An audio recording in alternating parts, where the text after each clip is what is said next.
نحمد صلی اللہ رسول الکریم اما بعد فقد قال اللہ تعالیٰ فی القرآن المجید فاعوذ باللہ من الشیطان الرجیم بسم اللہ الرحمن الرحیم ان تنصروا اللہ ینصرکم ویثبت اقدامکم صدق اللہ العظیم قال النبی صلی اللہ علیہ وسلم آمرکم بخمس واللہ امرنی بہن بالجماعت والسمع والطاعت والہجرت والجہاد فی سبیل اللہ او کما قال رسول اللہ صلی اللہ علیہ وسلم رب اشرح لی صدری ویسر لی امری واحلل عقدۃ من لسانی یفقہوا قولی اللہم الہمنا رشدنا اللہم اعذنا من شرور انفسنا اللہم اہدنا الصراط المستقیم آمین یا رب العالمین۔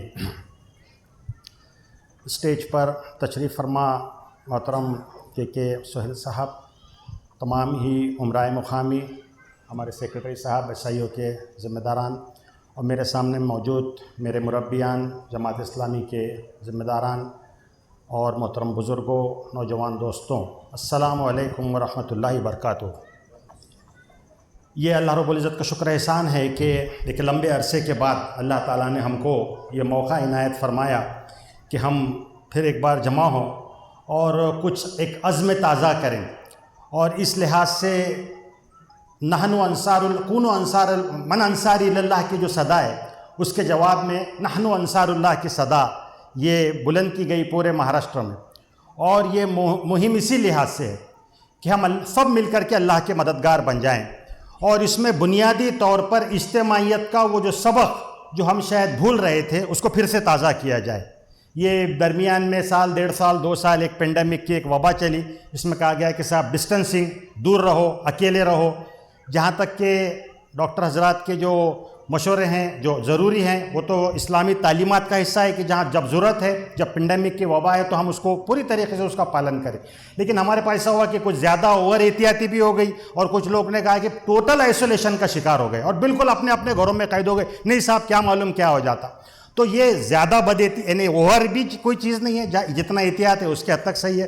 تو ایک بار خوشی ہو رہی ہے کہ آج اس موقع سے جماعت اسلامی ہند سینٹرل کے اجتماع کے موقع سے ہم ایک بار پھر سے جمع ہو رہے ہیں۔ بہت سارے لوگ یہ بات کا تقاضا بھی کر رہے تھے کہ صاحب کچھ پروگرامز ہونا چاہیے، اب جیسے وبا کا جو معاملہ ہے وہ تھوڑا سا بھی کم ہے، تو ہم پورے اس لحاظ سے ہم اپنے آپ کو تیار کریں۔ تو یہ ایک اہم سبق ہے اجتماعیت کے حوالے سے، اور شیطان یہ چاہتا ہے کہ انفرادیت کا شکار بنا دیا جائے لوگوں کو، لوگ الگ الگ رہیں، اور فرمایا اللہ کے رسول صلی اللہ علیہ وسلم میں کہ جس کا کوئی امیر نہیں ہوتا اس کا امیر کون ہوتا ہے؟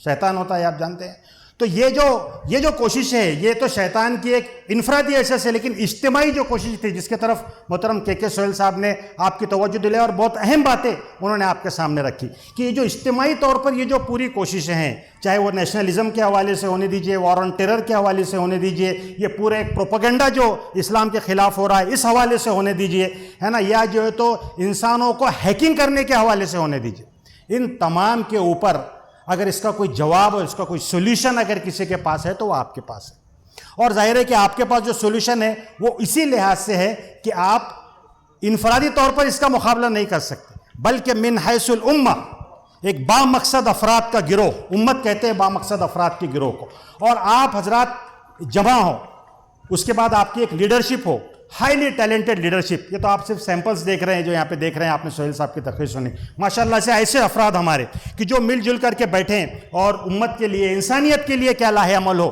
اس کے لیے باضابطہ ایک پالیسی پروگرام بنائیں، اور اس پالیسی پروگرام کی روشنی میں ایک امیر کے اطاعت کے ساتھ ہم لوگ سب موو کریں۔ یہ اصل پیغام ہے۔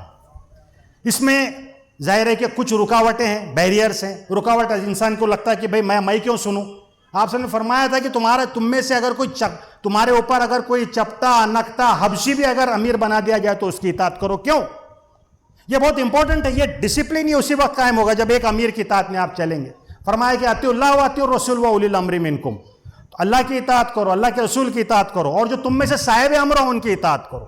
یہ بنیادی پیغام جنگ احد کا واقعہ یہی بتاتا ہے نا، کہا کہ اگر ہمارا تم دیکھو کہ ہمارے لاشوں کو کوے اور چیل نوچ کر کے کھا رہے ہیں تب بھی اپنی جگہ سے ہلنا نہیں، لیکن یہ ہوا کہ کہا کہ صاحب نہیں، تھوڑا سا ڈفرنس آف اوپینین ہوا کہ نہیں، وہ تو ہار کی شکل میں کہا تھا، اب تو جیت ہو گئی ہے۔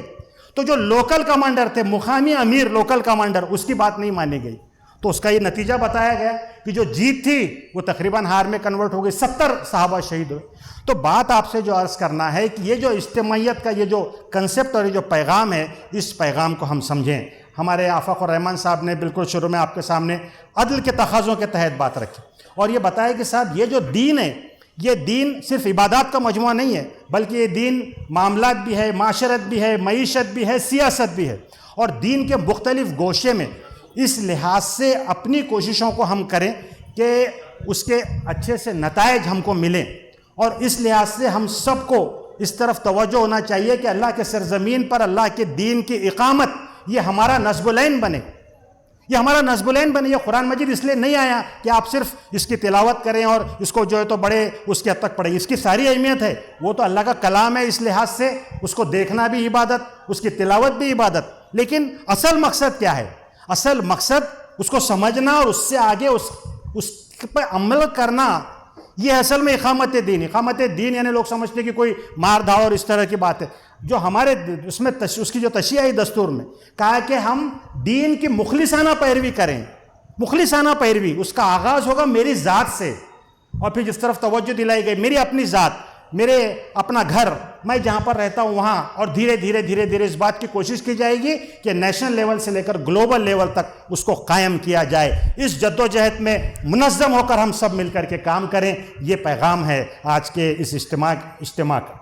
ہمارے سلمان صاحب نے آپ کے سامنے نصرت الہی کے حوالے سے بات رکھی اور بہت اچھے انداز میں نے بتایا کہ قرآن کے وہ شرائط کیا ہیں، قرآن وہ کون سی شرائط بیان کرتا ہے کہ جس سے نصرت الہی آپ کو ملتی ہے، اور پھر اس لحاظ سے ایک مکمل لاہ عمل جو آپ کے سامنے قرآن مجید کی روشنی سے تھا، اور جب آپ اس کو چھوڑ دیتے ہیں، آپ دوسرا لاہ عمل اختیار کرتے ہیں، تو پھر جیسے مغضوب علیہم قوم تھی پہلے، ان کا جو انجام ہوا وہ آپ کے سامنے ہے۔ اور ایک بہت اہم بات اس حوالے سے آئی کہ ہماری ذمہ داریاں کیا ہے، خیر امت ہونے کے حوالے سے، دین کا پیغام آپ کے پاس ہونے کے حوالے سے، انبیاء مشن کا حصہ ہونے کے حوالے سے کتنی بڑی ذمہ داری آپ پر عائد ہوتی ہے جو ہم بھول گئے۔ ہم نے بھی دین کا بہت چھوٹا سا ایک اسپیکٹ لے لیا اور سمجھ لیا کہ بس ہم کچھ چیزوں پہ عمل کر رہے ہیں، سب بس کافی ہے ہمارے لیے۔ یہ جو ذمہ داری کا احساس اجتماعی طور پر ہمارے اندر پیدا نہیں ہو رہا، یہ احساس آپ دیکھتے ہیں کہ دوسروں کے اندر پیدا ہوا۔ صاحب ہم 4 لوگ جمع ہو تو آپس میں ہمارے ڈفرینس آف اوپینین ہو جاتے ہیں۔ آپ تصور تو کیجئے کہ اس زمانے میں جو بڑے کیپٹلزم کے یہ جو سارے جو نظریات جہاں سے اٹھے، اور اس کے نتیجے میں آج آپ دیکھتے ہیں کہ بڑے کمپنیز ہیں جو انٹرنیشنلی کام کر رہی ہیں۔ وال مارٹ 23 لاکھ ان کے کرمچاری ہے، صاحب 23 لاکھ لوگ ان کے پاس کام کرتے ہیں، ہائیلی ٹیکنیکل ان کا سٹاف ہے، ایک پورا انفراسٹرکچر، ایک پورا سسٹم ہے پورے دنیا پہ گلوبل لیول کے اوپر۔ امیزون 12,71,000 لوگ کام کر رہے ہیں۔ کہیں ہیں آپ کمپیریزن میں؟ آپ دیکھیے تو صحیح، 12,71,000 لوگ۔ ہمارے پاس بھارت کے اندر ٹاٹا کمپنی جو ہے تو وہ کہے کہ 5 لاکھ ان کے پاس میں ڈیڈیکیٹڈ ورکرز، ان کے اپنے چھوٹے عزائم ہیں، دنیاوی عزائم ہیں، اپنا مال بیچنا، یہ اس کے لیے وہ کام کر رہے ہیں۔ لیکن آپ اندازہ کیجئے کہ یہ جو اہم کام، یہ اہم فریضہ، اللہ کے رسول کے انقلاب کو ہم کہتے ہوئے تھکتے نہیں، ساری چیزیں ہمارے سامنے، سولوشن آپ کے پاس، انسانیت کے پریشانیوں کا مداوا آپ کے پاس، سارا پیغام آپ کے پاس، اور آپ کا اگر معاملہ ایسا ہو کہ وہ بٹی ہوئی ہو، چھوٹے چھوٹے گولز اور چھوٹے ٹارگیٹس کے اندر اپنے آپ کو محدود کر لے، تو پھر آپ اندازہ کیجئے کہ یہ کام کرے گا کون۔ یہ تو دنیا جس طرف جا رہی ہے، جس طرف محترم سہیل صاحب نے آپ کی طرف اشارہ کیا کہ ان کی پلاننگ یہ ہے کہ انسان کو ہیک کیا جائے۔ اب یہ کہہ رہے ہیں کہ صاحب مین از ہیکیبل، وہاں تک بات آ گئی یہ جو سوشل میڈیا کے حوالے سے کہ صاحب انسان کے مائنڈ کو ہم کیپچر کریں اور اس کو ہم جیسا کرنے لگائیں گے ویسا وہ کرے گا۔ انہوں نے کہا کہ آپ تو ہم جیسا بولیں گے ویسا ناچے گا، ہم ریدم دیں گے اس پہ ناچے گا، وہ ہم جیسا بولیں گے ویسے کپڑے پہنے گا، جیسا بولیں گے ویسا بیہیو کرے گا۔ چاہے وہ نیشنلزم کی آئیڈیالوجی کے حوالے سے آپ کے سامنے بات آنے دیجیے، جو ہم آئیڈیالوجی دیں گے اس کو مانے گا، جو جھوٹ اس طرح سے بولو پروپیگنڈا اور یہ کہو، اور اس کے لیے پھر پورا ایک پورا میڈیا اور ہائیلی ڈیجیٹل ساؤنڈ سسٹم اور اس کا جو HD کلر پکچرائزیشن، آپ اندازہ کیجئے کہ آنے والی نسل کے سامنے کیسے چیلنجز ہے۔ تو یہ جو بہت اہم چیز ہے، ڈاکٹر شاداب صاحب نے آپ کے سامنے بہت بہترین انداز میں ان فتحنا لک فتحا مبینہ کے حوالے سے بات رہی، اور بہت اہم چیز کی طرف توجہ دلائی کہ محمد رسول اللہ والذین معہ اشداء علی الکفار رحماء بینہم۔ یہ ہے اصل وہ کام کہ محمد رسول اللہ صلی اللہ علیہ وسلم کو جب ہم اپنا لیڈر مانتے ہیں، ہم ان کو اپنا رہبر مانتے ہیں، ہم ان کو اپنا پیشوا مانتے ہیں، ہم ان کو اپنا قائد مانتے ہیں، ہم ان کو اپنا آئیڈیل مانتے ہیں، ہم ان کو اپنا آئیکن مانتے ہیں۔ آج لوگوں نے دوسرے آئیکانس دے دیے. لوگوں نے اس کے نتیجے میں آپ نے دیکھا ہوگا کہ فٹ بال کا وہ انٹرویو چل رہا ہے, فٹ بال پلیئر کا کیا نام ہے میں نہیں جانتا, کوکا کولا کی بوٹل ہٹا دی انہوں نے, کیا نام, رونالڈو نے کوکا کولا کی بوٹل ہٹا دی, سیل گر گیا صاحب اس کا. لوگوں نے ایسے جو ہے تو اپنے لیڈر, ایسے لیڈر تسلیم کر لیے, ایسے اکاؤنٹ تسلیم کر لیے جیسے وہ کرتے. تو محمد رسول اللہ صلی اللہ علیہ وسلم اور آپ کی وہ تحریک اور آپ اس کے ساتھ میں وہ وابستگی, جب ہم اس کے ساتھ ویسا اٹیچمنٹ کریں گے نا میرے محترم بھائیوں, تو آپ کو پھر وہ مطلوبہ نتائج ملیں گے. فتح, سورہ فتح کا وہ پیغام آپ کے سامنے آیا. اسی طریقے سے پھر آپ کے سامنے جو وار آن ٹیرر کی جو بات رکھی, سب 17 لاکھ سے 40 لاکھ لوگ دنیا بھر میں مارے گئے, یہ اس کی رپورٹ بتاتی ہے. اور یہ معلوم ہوتا ہے کہ خود ہمارے پڑوسی ملک میں جہاں پر یہ سارا یہ پورا کیا گیا, 20 سال پورا ایک ہنگامے کی نظر ہو گئے, وہاں پر وہ کہتے ہیں کہ اس وار کے اندر یہ پیچھے جانا پڑا ان کو اس لیے کیونکہ معاملہ اکنومیکل آ رہا تھا. کچھ لوگوں نے کہا کہ 2.3 ٹریلین اب تک وہ خرچ کر چکے تھے. اب وہ کیلکولیٹ کیجئے آپ, 2.3 ٹریلین وہ ایک بڑا فگر ہے. جو ان کا ریسرچ بتا رہا تھا کہ 2050 تک ہر امریکن کے اوپر $20,000 کا خرچہ ہو جائے گا اگر یہ وار آگے کھینچتی ہے. اسی کے لیے وہ رپورٹس انٹرنل وہاں پر پیش کی گئی. کیا اچیو کیا صاحب, اتنا بڑا پروپیگنڈا کیا. ظاہر ہے کہ وہ تو اپنی کیپٹلزم کو بچانا چاہتے ہیں نا, ان کو یہ خطرہ ہے, پوٹینشیل تھریٹ اسلام سے ہے, یہ تو اصل بات ہے نا, تو وہ تو سارا اس کے لیے کر رہے ہیں. لیکن کیا اچیو کیا انہوں نے؟ کہا کہ صاحب 2,500 ڈائریکٹ US ٹروپس مارے گئے, یہ ان کی رپورٹ ہے.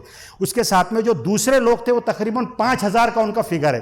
اس کے بعد جو کانٹریکٹرز جو تھے, وہ جو لوگ تھے, جو عملہ تھا ان کا, اس میں سے کئی لوگ مارے گئے. 2,000 الائنس ٹروپ کے لوگ مارے گئے. 4,000 ان کا وہ فگر یہ ہے کہ اس میں سیویلینس راست جو ہے تو مارے گئے. 66,000 افغان الائیڈ فورسز کلڈ ہوئے. 22,000 انجریز ہوئی اور 2 لاکھ لوگ اوور آل پورے یہ سیناریو کے اندر اگر آپ ٹوٹل کریں یہ 20 سالوں کے اندر جاں بحق ہوئے. 26 لاکھ لوگ آج جو ہے تو ڈسپلیس ہیں. کیا ایچیو کیا انہوں نے, یہ سوال ہے. لیکن آپ دیکھیے پروپیگنڈا مشنری کیا بتائے گی آپ کو. لوگ یہ کہیں گے کہ صاحب آتنکوادی کون ہے, مار رہا ہے کون, اور آتنکوادی کون ہے. پروپیگنڈا آپ دیکھیے کس طرح سے پروپیگنڈا کیا گیا. ابھی میں دیکھ رہا تھا کہ صاحب وہ جب وہ آ کر کے انہوں نے کچھ پروگرام جب انہوں نے پریس کانفرنس لی تو وہاں پر پرانا ایک احمد شاہ ابدالی کی فوٹو تھی. وہ فوٹو کے بیسس کے اوپر یہاں پر مراٹھی میڈیا کے اندر جو وہ چلایا گیا ہے کہ صاحب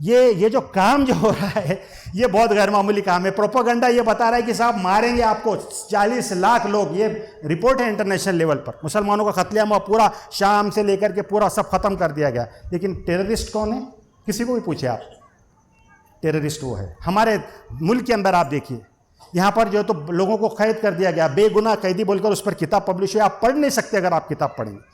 لوگوں کے پورے ان کے پوری زندگیاں برباد کر دی گئی. جیلوں کے اندر 20-20 سال سڑا دیا گیا. یہ ساری چیزیں آپ کے سامنے ہیں. پھر آپ دیکھیے کہ اب جو ٹارگٹ ہے تو سافٹ ٹارگٹ ہے کہ ہماری بیٹیاں, ان کے اوپر ٹارگٹ کرو اور کسی طریقے سے ان کو ورگلاؤ, بہکاؤ, پیسہ دو, جو بھی ہے. یہ ساری چیزیں آپ کے سامنے ہیں. بہت سارے چیلنجز آپ کے سامنے ہیں میرے محترم بھائیوں. اس میں موقع نہیں کہ ہم تفصیل میں جائیں. نیشنلزم کے حوالے سے بہت اہم بات انہوں نے کہی کہ صاحب ہمارا جو نیشنلزم اور جو پیٹریوٹزم ہے دونوں کے اندر کے فرق کو ہم نہیں سمجھ رہے. پیٹریوٹزم وہ تھا کہ ابھی میں کہا تھا کہ انہوں نے کہا کہ صاحب جب بھارت کو آزادی ملی تو کچھ لوگ اس کے بہت زیادہ اس میں نہیں تھے. اس میں ہمارے یہاں پر جو تو بات کہی گئی کہ یہ آزادی جھوٹی ہے. انا بھاؤ ساٹھے نے کہا تھا یہ آزادی جھوٹی ہے, دیش کی جنتا بھوکی ہے. گاندھی نے یہ نہیں کہا کہ یہ راشٹر دروہی ہے. اس وقت جو ہے تو جو کمیونسٹ تھے, بڑا حصہ کمیونسٹوں کا, انہوں نے اس کو تسلیم نہیں کیا. خود یہ ہندوتو کے علمبردار یہ RSS کے لوگ, انہوں نے یہ خوش تھے اس وقت اس آزادی سے. لیکن کسی کو بھی یہ نہیں کہا. اگر گاندھی یہ کہہ دیتے کہ یہ دیش دروہی, اس نے یہ بات بولا نا یہ دیش کی آزادی کے خلاف ہے, نہیں, یہ پیٹریوٹزم اس کو جانتے تھے. لیکن جو نیشنلزم کو جو ٹرن دیا گیا اور اس کے ڈیفینیشنز انہوں نے طے کیے, اس کے نتیجے میں وہ اس بات کی کوشش کر رہے ہیں کہ آپ کو اسی لائن میں کھڑا کر دیا جائے کہ پہلے پروپیگنڈا کرو کہ صاحب یہ دیش دروہی ہیں, ان کو کوئی ان کو محبت نہیں ہے دیش سے، اور پھر اس کے بعد اس کو جیسے چاہے ویسے ختم کرے۔ تو یہ میرے محترم بھائیوں بہت سارے چیلنجز یہ آپ کے سامنے ہیں، تفصیل میں جانے کا موقع نہیں، بہت ساری چیزیں آپ کے سامنے تفصیل سے آ چکی۔ بات آپ سے عرض کرنا وہ یہ ہے کہ خیر امت ہونے کے حوالے سے شہادت علی الناس کی ذمہ داری آپ نے محترم نے آپ کی طرف توجہ دلائی، یہ ہمارا مشن، ہمارا نصب العین، ہمارا گول اور ٹارگٹ ہم سیٹ کریں۔ یہ ٹارگٹ سیٹ نہیں ہو رہا، پرابلم یہ ہے ہمارا انڈیویجول طور پر یہ بن نہیں رہا ویژن۔ ہم نے ابراہیم علیہ السلام کی ویژن کی بات کی، میرا ویژن میں کیا کرنا چاہتا ہوں، میں کیسے جو ہے تو اس کی ٹیکل کروں، میں اپنے آپ کو کیسے لگاؤں اس میں۔ ہر فرد ہے ملت کے مقدر کا ستارہ، ایک ایک فرد کو۔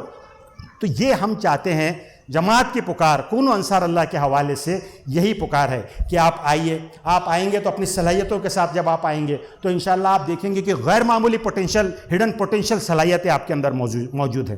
جب آپ نکلیں گے تو آپ کام کریں گے، ہے نا۔ جو بات کہی کہ حضرت عمر نے کہا کہ جب آپ خلیفہ تھے تو ایک بار آپ پانی بھر رہے تھے مشکل سے اٹھا کر کے، تو لوگوں نے کہا کہ اے خلیفۃ الرسول، آپ خلیفۃ المومنین، آپ کیوں پانی بھر رہے ہیں؟ تو انہوں نے کہا کہ عمر کا معاملہ یہ تھا کہ اپنے باپ کی بکریاں چرایا کرتا تھا بچپن میں، وہ بھی صحیح طریقے سے نہیں چراتا، تو اس کا باپ اس کو اتنا مارتا کہ نالائق تو کو بکریاں چرانا نہیں آتی۔ اور آج عمر کی حکومت کتنے بڑے لیول کے اوپر 12 لاکھ مربع میل یا اس سے بھی زیادہ حصے کے اوپر عمر کی حکومت آج پھیلی ہوئی۔ یہ صلاحیت کہاں سے آئی؟ ایک بکریاں چرانے والے کے اندر یہ صلاحیت کہاں سے آئی؟ یہ صلاحیت وہ پروسیس ہے اجتماعیت کا، یہ صلاحیت محمد رسول اللہ صلی اللہ علیہ وسلم کے ساتھ وہ تزکیے کے پروسیس میں شامل ہونا ہے۔ یہ صلاحیت اس قرآن مجید کے اس فکری جو جس طرح سے رہنمائی کرتا ہے وہ ہے، اور یہ صلاحیت اس عمل کا نتیجہ ہے جس کے اندر انہوں نے اپنے آپ کو جھونک دیا اور لگا دیا اپنے آپ کو وہاں سے لے کر کے وہاں تک۔ یہ آج بھی ہو سکتا ہے میرے محترم بھائیوں۔ اللہ کے دین کی تائید اور نصرت تم کرو گے، قرآن نے کہا ان تنصروا اللہ ینصرکم ویثبت اقدامکم، تم اللہ کے دین کی تائید کرو گے اللہ تمہاری مدد کرے گا، تم اللہ کے مددگار بنو گے اللہ تمہاری مدد کرے گا اور تمہارے قدموں کو مضبوطی کے ساتھ جما دے گا۔ یہ نصرت اور یہ تائید اس کے لیے ضروری ہے کہ ہم آپس میں وہ سیسا پلائی ہوئی دیوار بن جائے، جو کہا کہ محمد رسول اللہ والذین معہ اشداء علی الکفار رحماء بینہم، یہ کیفیت ہمارے اندر طاری ہو۔ اور اس کے لیے آپ کو بلایا جا رہا ہے کہ آپ آئیں، دین کے اس تصور کے ساتھ آئیں، اس ڈائنامک تصور کے ساتھ آئیں کہ جہاں آپ نماز پڑھتے ہیں تو آپ کو وہ ثواب ملتا ہے، اس تصور کے ساتھ آئیے کہ جب آپ کسی کی مدد کرتے ہو تو آپ کو جو تو ثواب ملتا ہے۔ حضرت عبداللہ بن عباس رضی اللہ عنہ کا واقعہ آتا کہ ایک صاحب نے آ کر کے کہا کہ مجھے وہ ذرا پریشانی ہو رہی ہے، فلاں صاحب کی طرف قرضہ ہے، تو آپ اعتکاف میں تھے، آپ نے جوتیاں اٹھائی اور آپ اس صاحب کے ساتھ چلا کہ چلو میرے ساتھ میں جا کر کے بات کرتا ہوں۔ گئے ان صاحب سے کہا کہ صاحب ان کا قرضہ ہے، ان کو مہلت دیجیے، تو انہوں نے کہا کہ ٹھیک ہے۔ واپس آئے تو لوگوں نے کہا کہ اس نے خود کہا کہ صاحب آپ اعتکاف میں تھے، یہ کام تو آپ بعد میں بھی کر سکتے تھے۔ تو آپ نے اللہ کے رسول صلی اللہ علیہ وسلم کی خبر مقدسہ کی طرف اشارہ کیا اور کہا کہ میں نے صاحب سے سنا ہے کہ اپنے بھائی کی مدد کرنا 1 مہینے کے اعتکاف کے برابر ہے، اپنے بھائی کی مدد کرنا 10 سال کے اعتکاف کے برابر ہے۔ آپ اندازہ کیجئے 10 سال کے اعتکاف کے برابر۔ یہ جو کنسپٹ ہے، یہ کنسپٹ ہمارے سامنے آنا چاہیے، واضح ہونا چاہیے۔ فرمایا کہ اللہ کے راستے کا گرد و غبار اور جہنم کا دھواں یہ جمع نہیں ہو سکتے۔ ذرا نکلیے تو صحیح اس میں۔ محفل کون و مقام سحر و شام پھرے، میں توحید کو لے کر صفت جام پھرے، کوہ میں دشت میں لے کر تیرا پیغام پھرے، اور معلوم ہے تجھ کو کبھی ناکام پھرے۔ دشت و دشت ہے دریا بھی نہ چھوڑے ہم نے، بحر ظلمات میں دوڑا دیے گھوڑے ہم نے۔ پکار رہی ہے آپ کو جماعت ہے، ایک کاز آپ کے سامنے ہے، آپ کے سامنے دعوت دین کا اہم تقاضا ہے۔ میرے محترم بھائیوں، آج ہم جو کام کیا جماعت نے، آپ اس کو اندازہ نہیں کر سکتے۔ یعنی بھارت کے میجر لینگویجز میں قرآن مجید کا ٹرانسلیشن، اور خود ہمارے مراٹھی زبان میں 280 کتابیں۔ آپ اندازہ کیجئے، جب آپ جاتے ہیں اور کتاب دیتے ہیں اور اتنی خوشی ہوتی ہے۔ ابھی ہم گئے کامگار سے کا یہاں پر آفس تھا، 2 مہینے کے بعد میں کتاب دینے کے بعد گیا تو میں نے دیکھا کہ ایک وہاں کے جو کلرک ہے وہ لے کر کے کتاب بڑے اس کے ساتھ نہیں نماز کے ساتھ پڑھ رہے ہیں۔ میں جا کے پوچھا، بڑی خوشی ہوئی۔ انہوں نے کہا کہ صاحب کوئی کتاب یہاں رکھی ہوئی ہے، میں ریگولر 1 پیج 2 پیج پڑھتا ہوں اس کے۔ آپ اندازہ تو کیجئے کیسا یہ اجتماعی طور پر ہو رہا ہے نا کام۔ انڈیویجول بریلینٹ یہاں پر لوگ آئے ہیں، انڈیویجول بریلینس دائی بہت سارے آئے ہیں، لیکن وہ چل نہیں سکے، ٹک نہیں سکے، حالات کے تقاضے جو بھی تھے۔ ایک اجتماعیت کے ساتھ جب آپ مل کے کام کرتے ہیں، دعوت دین کے بڑے مواقع، عطا محمد صاحب یہاں پر موجود ہے، ایسے لوگ کہ جنہوں نے اپنی زندگیاں لگا دی اس کاز کے لیے، مراٹھی زبان میں، اس میں ساری چیزیں ہم نے سیکھا صاحب سب انہی لوگوں کے ساتھ میں رہ کر۔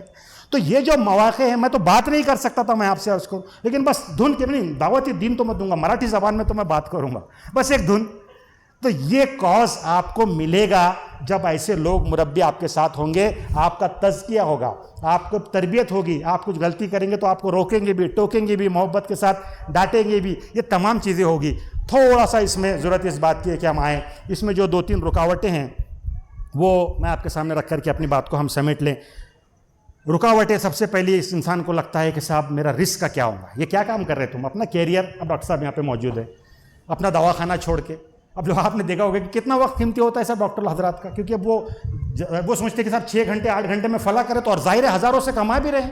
تو میں اپنا کیریئر چھوڑ کے، یہ کام دھندے چھوڑ کے میں یہاں لگوں گا تو کیسا ہوگا میرا دھندے پانے کا. لوگ بھی سمجھاتے رہے یار یہ تم کہاں جماعت میں جا رہے ہیں، ادھر ادھر جا کے بیٹھ رہے ہیں، کیا کر رہے تم، یہ ذرا اس کا بھی دیکھو اپنا. جبکہ آپ دیکھیں گے قرآن کا جو میسج، یہ جہاں بھی اس کا ذکر کیا تقاضوں کا، وہاں اللہ نے کہا کہ رزق کی ذمہ داری اپنے سپرد لی. اللہ نے کہا کہ رزق کے لیے کوشش کرو، اور رزق حلال کے لیے کوشش کرنا یہ آپ کی ہماری سب کی ذمہ داری ہے. لیکن ایسا نہیں ہے کہ تم یہ کام اللہ کا دین کا کام کرو گے تو تمہارا رزق ہی بند ہو جائے گا، نہیں ہوگا. اس کے تقاضے پورے کرو، رزق حلال کے لیے کوشش کرو، اپنے بہترین تجارت بھی کرو، لیکن وہ رکاوٹ نہیں بننا چاہیے. دوسری رکاوٹ جو ہوتی ہے وہ اصلاً شیطان، اور شیطان کی جو کچھ طاقتیں آپ دیکھ رہے ہیں کہ انہوں نے ایک زبردست طریقے سے لوگوں کو ایک انٹرٹینمنٹ ایجنڈا دیا ہوا ہے. ہر ایک کے پاس ایک موبائل ہے، ہر ایک کی اپنی دنیا ہے، اور کچھ دوست احباب ہیں، یہاں چلے وہاں چلے. ایک پارٹی موڈ ہمارے شہر میں بھی ہم دیکھتے ہیں، ایک پارٹی موڈ کہ صاحب یہ شادی خانے بند ہو گئے تو اب وہ فارم ہاؤسز کے اوپر لگے ہوئے، ادھر جائیں ادھر جائیں، بس اسی کے اندر. اس سے زیادہ ہم سوچ نہیں رہے. سارے تقاضے سامنے آتے ہیں، بڑے ڈسکشن بھی ہوتے ہیں، لیکن عملی طور پر نہیں. تو یہ جو شیطان نے جو یہ پورا ایک کیپچر کیا ہوا ہے، اس سے نکلنا ہے بہت ضروری ہے. اور آخری چیز خود انسان کا اپنا نفس ہے نا. غالب نے کہا کہ جانتا ہوں ثواب الطاعت زہد، پر طبیعت ادھر نہیں آتی. کیا کرنا صاحب، جمتا نہیں آنے. آئے اپنا کبھی کبھار کچھ ہو گئے، دور دور سے کھڑے ہوئے ہیں، بارڈر کے اوپر کھڑے ہوئے ہیں، سن رہے ہیں، سن کے سن ہو گئے. ہمارے محترم عبدالحمید خان صاحب موجود تھے کہ سن کے سن ہو گئے. اور کب تک سنیں گے صاحب، آئیے نا، آپ سپورٹ کیجئے نا، ساتھ دیجئے نا ہمارا، آئیے. عمر جلتی جا رہی ہے، شیطان بولے کہ نہیں ابھی ذرا تھوڑا ابھی سدھر جاؤں گا تو پھر آؤں گا. لوگوں نے بولے کہ نہیں ابھی ذرا میرا تقویٰ بہت کمزور ہے، میں ذرا سدھرنے کے بعد میں آؤں گا. یہ سب میرے محترم بھائیوں، یہ سب شیطانی ٹریپ ہیں. اس سے نکلیے، ایک عزم کے ساتھ آگے بڑھیے، اس عزم کے ساتھ آگے بڑھیے کہ میں کچھ کرنا چاہتا ہوں. میں نے دعوت دین کے حوالے سے آپ کے سامنے بات رکھی، ایجوکیشن کا یہ سارا آپ کے سامنے دیکھ رہے ہیں، آپ کی مسلمانوں کا ایجوکیشن. اور یہ 2 سال کے بعد میں جو پینڈیمک میں جو لاس ہوا، بڑا چیلنج آپ کے سامنے ہے. ہمارے بزنس اور تجارت اس کے نتیجے میں سفر ہو رہی ہے، یہ آپ کے سامنے ہے. گورنمنٹ کے سارے اسکیمات بڑے بڑے خالی اعلان ہوتے ہیں مائنورٹیز کے لیے، اس میں اندر سے کچھ ملتا نہیں ان کو. یہ آپ کے سامنے، اپنے رائٹس کے لیے آپ کھڑے ہوں، یہ ساری چیزیں آپ کے سامنے ہیں. ہیومن رائٹس کا ایشو آپ کے سامنے ہے. اسی طریقے سے آپ دیکھیں گے تو یہ لو جہاد اور یہ پورے چیزیں، یہ سارے ایشوز آپ کے سامنے ہیں، ہے نا. اور یہ اسلامی معاشرے کے اندر جو ہم چاہتے ہیں، جو ہم اپنے ویلیوز پروموٹ کریں، ہماری بیٹیاں غلط اس راہ روی کا شکار ہو رہے ہیں. یہ ایک بہت بڑا چیلنج آپ کے سامنے، یہ سارے تقاضے ہیں. تو یہ تقاضے ظاہر ہے کہ اپنے لمیٹڈ وسائل کے ساتھ جتنی جماعت کی طاقت ہے، جماعت کوشش کرتی ہے، وہ اپنی طور پر کرتی ہے. لیکن یہ ہوگا کہ لوگ آئیں گے، اپنی صلاحیتوں کے ساتھ آئیں گے، اپنے عزم کریں گے، کمٹمنٹ کریں گے، بڑھیں گے آگے بڑھ کر کے ذمہ داریوں کو قبول کریں گے. تو انشاءاللہ العزیز آپ دیکھیں گے کہ ایک زبردست طریقے سے ایک چینج اور ایک تبدیلی یہاں پر محسوس ہوگی. اللہ کے رسول صلی اللہ علیہ وسلم نے خوشخبری سنائی کہ یہ دین غالب ہو کر رہے گا. فرمایا کہ مجھے سارے مشارق اور مغارب بتا دیے گئے اور پورے گوشوں کو میں نے دیکھ لیا. یہ دین غالب ہوگا، ایک کچے پکے مکان میں یہ دین داخل ہوگا، چاہے اس کو قبول کرنے والا عزت سے قبول کرے یا ذلت سے قبول کرے. رہنے دیجیے ان کو جو کچھ کرنا چاہتے ہیں. قرآن نے کہا یریدون لیطفئوا نور اللہ بافواہہم واللہ متم نورہ. یہ اپنے منہ کے پھوکوں سے چراغ کو بجھانا چاہتے ہیں، سورج کو بجھانا چاہتے ہیں پھونک کے. اللہ اپنے نور کا اتمام کر کے رہے گا. یہ بات طے ہے کہ اس نور کا اتمام ہوگا، یہ دین غالب ہوگا. آپ اس کو اقامت دین کہیں، آپ اس کو نظام مصطفیٰ کا قیام کہیں، آپ اس کو اسلامی معاشرے کی طرف پیش قدمی کہیں، آپ اس کو سوشل جسٹس اور نظام عدل و قسط کی لڑائی کہیں، آپ اس کو ایک ویلفیئر اسٹیٹ کا قیام کہیں. یہ دین غالب ہوگا. اس میں کوششیں آپ نے اور میں نے کتنی کی، یہ اہم ہیں. اگر ہم بھی شامل ہو جائیں اس قافلے میں، اپنے آپ کو لا کر کے دے دیں کہ صاحب آپ جیسا بولتے ہیں میں سنوں گا صاحب آپ کی، اور ایک پورے کمٹمنٹ کے ساتھ وہ مقصد اور نصب العین کو میرے سامنے رکھتے ہوئے اللہ کی رضا کی خاطر میں منہ کروں گا. یہاں مقام سے لے کر کے جو ہماری ایک اجتماعیت پورے دلی مرکز تک کے پھیلی ہوئی ہے، اور جو لوگ ہیں جو پورے اس پلاننگ کے ساتھ تمام چیزوں میں کیا پرائرٹیز ہے، کیا اہمیت ہے، اس لحاظ سے جو لوگ کام کر رہے ہیں، اس کام کے ساتھ اگر میں بھی جڑ جاؤں گا تو انشاءاللہ عزیز آپ دیکھیں گے کہ غیر معمولی صلاحیتیں بھی آپ کے اندر ابھرے گی، اللہ تعالیٰ آپ کو موقع بھی عنایت فرمائے گا، آپ سے دین کی خدمت لے گا، تمام مواقع آپ کو ملیں گے، بہترین کوالٹی کی لائف آپ اس دنیا میں گزاریں گے، اور سب سے بڑھ کر یہ کہ دنیا میں تو جو بھی ہو گزر جائے، کل جب آپ اللہ کے حضور کھڑے ہوں گے تو وہاں پر ہم کچھ تو کہہ سکیں گے، اللہ تعالیٰ جو کچھ بھی ہمارے حالات تھے، ہم نے تیرے دین کی خاطر یہ مدد کی، اپنے آپ کو اجتماعیت میں شامل کیا، ہم اپنے فارم بھر کے دیا، ہم باضابطگی کے ساتھ آپ کہیں کہ بیعت کیا ہم نے، اور ہم اس کاز کے ساتھ میں تھے، تو اس بات کی امید ہے، توقع بھی ہے، اور اللہ نے وعدہ بھی کیا ہے کہ تم جس میں دنیا میں جن کے ساتھ محبت کرتے تھے، آخرت میں اس کے ساتھ تم کو اٹھایا جائے گا، تو ہم یہ امید کرتے ہیں کہ جنت کے بلند بالا درجات ہم تمام کو ملے۔ اسی دعا پر میں اپنی بات کو ختم کروں۔ سبحان ربک رب العزت عما یصفون، وسلام علی المرسلین، والحمد للہ۔